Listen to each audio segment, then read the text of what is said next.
1947 Indian national Congress INC ആരംഗത്വം എടുത്തത്? മന്നത്ത് പത്മനാഭൻ അംഗത്വം എടുത്തത്. അപ്പോൾ 1947 ഇന്ത്യൻ നാഷണൽ കോൺഗ്രസിൽ മന്നത്ത് പത്മനാഭൻ അംഗത്വം എടുത്തത്. 1947 അദ്ദേഹം നടത്തിയ ചരിത്ര പ്രസിദ്ധമായ ഒരു പ്രസംഗമാണ് മുതുകുളം പ്രസംഗം. അപ്പോൾ 1947 മുതുകുളം പ്രസംഗം ഏത് നവോത്ഥാന നായകനുമായി ബന്ധപ്പെട്ടിരിക്കുന്നു എന്ന് ചോദിച്ചാൽ മന്നത്ത് പത്മനാഭനുമായിട്ട് ബന്ധപ്പെട്ട പ്രസംഗമാണ് മുതുകുളം പ്രസംഗം. അതേപോലെ കേരളത്തിൽ നിലവിലുണ്ടായിരുന്ന ഒരു ആചാരമായിരുന്നു താലികെട്ട് കല്യാണം അഥവാ ശൈശവ വിവാഹം എന്നുള്ളത്. ഇത് നിർത്തലാക്കിയ നവോത്ഥാന നായകനാണ് മന്നത്ത് പത്മനാഭൻ. അപ്പോൾ കേരളത്തിലെ നിലവിലുണ്ടായിരുന്ന ശൈശവ വിവാഹം അഥവാ താലികെട്ട് കല്യാണം നിർത്തലാക്കിയ നവോത്ഥാന നായകൻ ആര് എന്ന് ചോദിച്ചാൽ മന്നത്ത് പത്മനാഭനായിരുന്നു. അതേപോലെ ഇദ്ദേഹം വൈക്കം സത്യാഗ്രഹവുമായി ബന്ധപ്പെട്ട് സവർണ ജാഥ നടത്തിയത് മന്നത്ത് പത്മനാഭനാണ്. അതായത് വൈക്കത്ത് നിന്ന് തിരുവനന്തപുരത്തേക്ക് സവർണ ജാഥ നയിച്ചതിന്റെ നേതാവ് ആര് എന്ന് ചോദിച്ചാലും മന്നത്ത് പത്മനാഭനാണ്. ഏത് സത്യാഗ്രഹവുമായി ബന്ധപ്പെട്ടിട്ടാണ്? വൈക്കം സത്യാഗ്രഹവുമായി ബന്ധപ്പെട്ടിട്ടാണ്.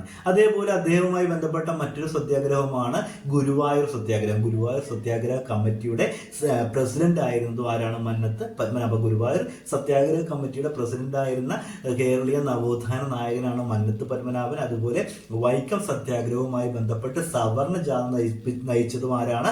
മന്നത്ത് പത്മനാഭനാണ്. അതേപോലെ 1959 വിമോചന സമരത്തിന് നേതൃത്വം നൽകിയത് ആര് എന്ന് ചോദിച്ചാലും മന്നത്ത് പത്മനാഭനാണ്.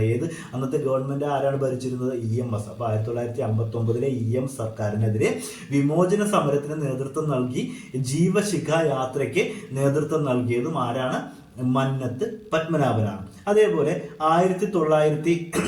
അതുപോലെ നമ്മൾ പഠിച്ചിരിക്കേണ്ട മറ്റൊരു കാര്യമാണ് മന്നത്ത് പത്മനാഭൻ 1959 മന്നത്ത് പത്മനാഭന് ഇന്ത്യൻ രാഷ്ട്രപതി ഭാരത കേസരി പുരസ്കാരം നൽകി ആദരിച്ചു. അപ്പോൾ അദ്ദേഹത്തിന് ഇന്ത്യ ഗവൺമെന്റ് നൽകി ആദരിച്ചൊരു പുരസ്കാരമാണ് ഭാരത കേസരി പുരസ്കാരം. ഇത് ലഭിച്ചത് 1959 അതേപോലെ 1989 ഇന്ത്യൻ തപാൽ വകുപ്പ് അദ്ദേഹത്തിന്റെ പേരിലുള്ള ഒരു തപാൽ സ്റ്റാമ്പ് പുറത്തിറക്കി അദ്ദേഹത്തെ ആദരിച്ചിട്ടുമുണ്ട്. അപ്പോൾ 1989 ഭാരത കേസരി പുരസ്കാരം അദ്ദേഹത്തിന് ലഭിച്ചു. അത് നൽകിയത് ഡോക്ടർ രാജേന്ദ്ര പ്രസാദ് ആണ്. അതേപോലെ 1989 ഇന്ത്യൻ തപാൽ സ്റ്റാമ്പ് അദ്ദേഹത്തെ ആദരിച്ചത്.